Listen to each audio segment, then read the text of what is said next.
මේක හරිද දුලේ කියන්නේ. ඒ කියන්නේ මේකට මම මුලින්ම කිව්වේ මේවා හැකි ඉක්මනින් කරන්න ඕන කියන එක හරි.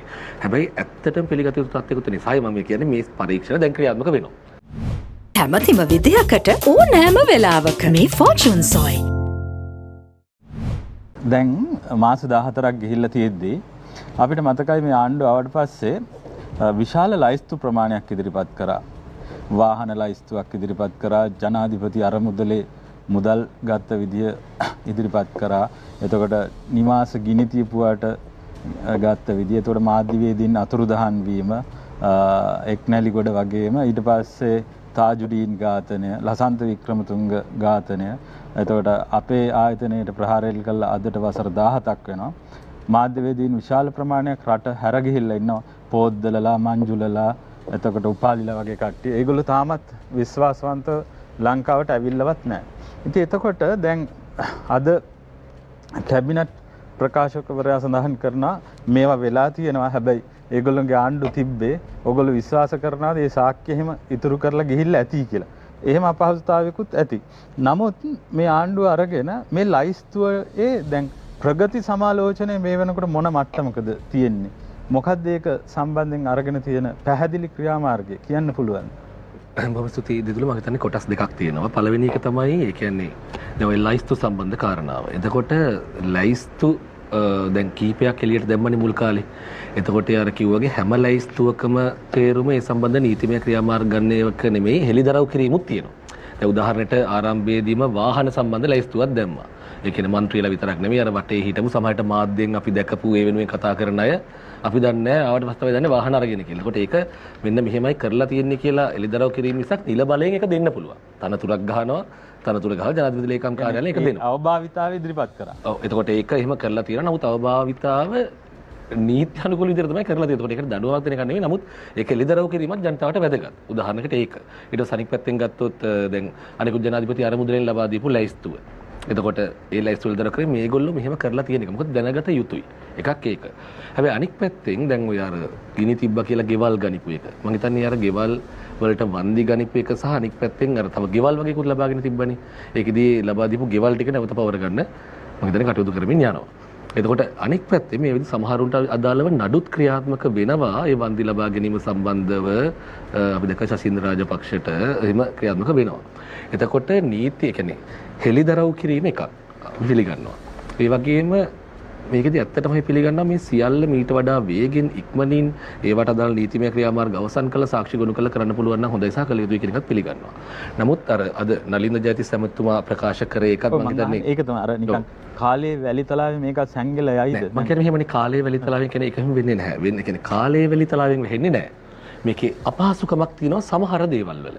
ඒක තමයි මම හිතන්නේ නලින්ද ජයතිස්ස ඇමතුමා කැබිනට් මාධ්‍ය ප්‍රකාශක විදිහට ඉදිරිපත් කරේ. කියන්නේ ඇත්තටම 2008 කරපු ඝාතනයක් අපි 2026 හොයද්දී ඒ කියන්නේ අමාරුකම තියෙනවා ඇත්ත. ඊට පස්සේ වුන් අවුරුදු ගණනක් ආණ්ඩු කරලා තියෙන කියන්නේ බෑ ඒකේ තේරුම මේ ආණ්ඩුවට ඒක අවශ්‍යතාවය නැහැ හෝ ඒකට මන්දගාමීව ක්‍රියාත්මක වෙනවා කියන එක නෙවෙයි. ඇත්තටම ඒ පරීක්ෂණ කඩිනම් කරලා ඒවට අදාළ නිලධාරීන් පත් කරලා කලින් පැත්තකට විසික් කරලා නැත්නම් ඒ පරීක්ෂණ කටයුතු හින්දා වයින් කරන නිලධාරීන් ගෙනල්ලා ඒවට දක්ෂ නිලධාරීන් පත් කරලා ඒ ක්‍රියාත්මක වෙනවා. හැබැයි මේ සාක්ෂි වහලා ගිහිල්ලාද තියෙන්නේ?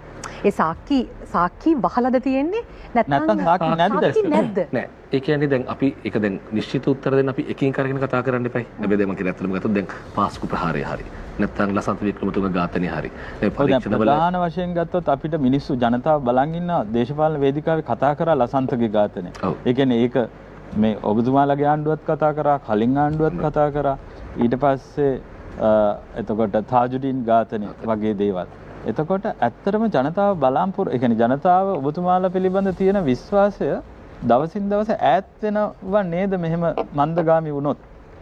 නෑ මේක හරිද දුලේ කියන්නේ. ඒ කියන්නේ මේකට මම මුලින්ම කිව්වේ මේවා හැකි ඉක්මනින් කරන්න ඕන කියන එක හරි. හැබැයි ඇත්තටම පිළිගත යුතු තත්ත්වයකට නිසායි මම කියන්නේ මේ පරීක්ෂණ දැන් ක්‍රියාත්මක වෙනවා. නැත්තම් මේවා දැන් මීට අවුරුදු 2019 ගෝඨාභය රාජපක්ෂ ඇවිල්ලා පරීක්ෂණ කරපු නිලධාරීන් ඩිමෝට් කළා නැත්තම් හිරේ දාලා එහෙම කරපු එක නැවතේ නිලධාරීන් සේවය පිහිටවලා මේ පරීක්ෂණ හරියට ක්‍රියාත්මක වෙන්න පටන් අරන් තියෙනවා. හැබැයි පරීක්ෂණ වල රිසල්ට් එක තාම අන්තිම මේ ප්‍රතිඵලය නැත්තේ ඇයි කියන ප්‍රශ්න කිරීමනේ ඇත්තටම අපිට තියෙන්නේ. ඒකෙදි අපි හිතුවට වඩා නැත්නම් බලාපොරොත්තු වෙනවට වඩා සමහර පමාවීම් වෙන්න පුළුවන්. ඒ සාක්ෂි සහ සාක්ෂි විනාශ කිරීම. එතකොට නැවත ඒ පරීක්ෂණ කරන්න සිද්ධ වීම අලුත් සාක්ෂි සොයාගෙන යෑම මෙන්න මෙහෙම අපස්ථා ගොඩක් මැදේ තමයි ඒක වෙන්නේ. නලින් ජයතිස්සතුමා හිතන කියන උත්සාහ කරේ ඒක. ඒ කියන්නේ එහෙම ප්‍රශ්නයක් ඇත්තටම තියෙනවා. ඒක හරි පැහැදිලිනේ. අවුරුදු 15ක් 16ක් මැද්දේ ඒගොල්ලෝ ආණ්ඩු කළේ. කියන්නේ ඝාතනයක් කරලා ඝාතකයන්ට රාජ්‍ය බලය නැවත අවුරුදු කීපයකට හම්බුණා නම් ඒ කියන්නේ ඕන කෙනෙක් ඒක නැවත ඒව හිම තියන්නේ නැහැ. එතකොට ඒ තත්ත්වෙත් හැබැයි ඒකේ තේරුම ඒ කියන්නේ මේකේ දුෂ්කරභාවය ප්‍රකාශ කිරීම මිසක් ඒ කියන්නේ මේ කටයුත්තේ දුෂ්කරභාවය ප්‍රකාශ කිරීම මිසක් අපි ආණ්ඩුවක් විදිහට ඒක අතාරිනවා කියන එක හරි නැත්නම් ඒක මේ කාලය වෙලිතලාවට වැහෙන්න දෙනවා කියන එක හරියම නෙමෙයි. අපි තියෙන තත්වයේ මේ රටේ තියෙන තත්වයේ මේ මිනිස්සු ඉදිරිපත් වීම මේ තියෙන තත්ත්වය ඇතුලේ උපරිම වශයෙන් මේකට කටයුතු කරනවා. මම හිතන්නේ ඒකේ ප්‍රතිඵල අනිවාර්යයෙන්ම අනාගතයේදී දැක ගන්න හම්බෙයි. අර පමා වීම ගැන කියද්දි මම හිතන්නේ අර කාරණාව වළංගුයි.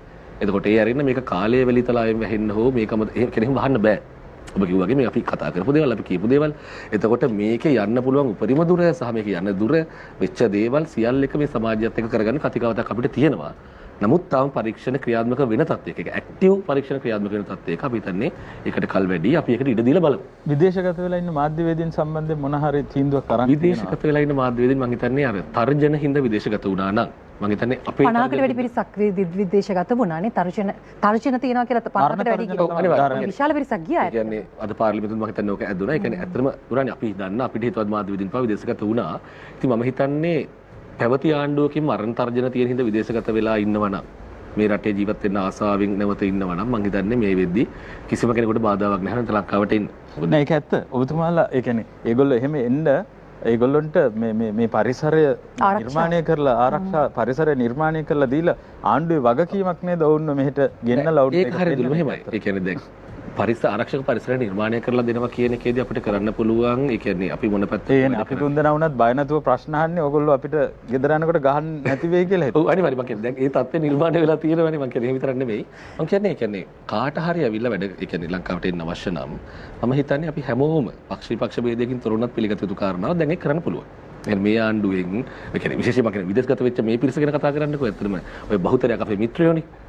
සහ ඒ කියන්නේ මම කියන්නේ මේ ඒ කියන්නේ පැවති ආණ්ඩු වේචනය කිරීම නිසා මේ මොකද අපිත් ඒ කාලේ ආණ්ඩු වේචනය කරමින් හිටපු පිරිස. එතකොට අපිත් එක්ක ප්‍රශ්න තිබිච්ච අය නෙමෙයි. එතකොට එහෙම එන්න පුළුවන්. නමුත් මම හිතන්නේ මෙහෙමයි කියන්නේ.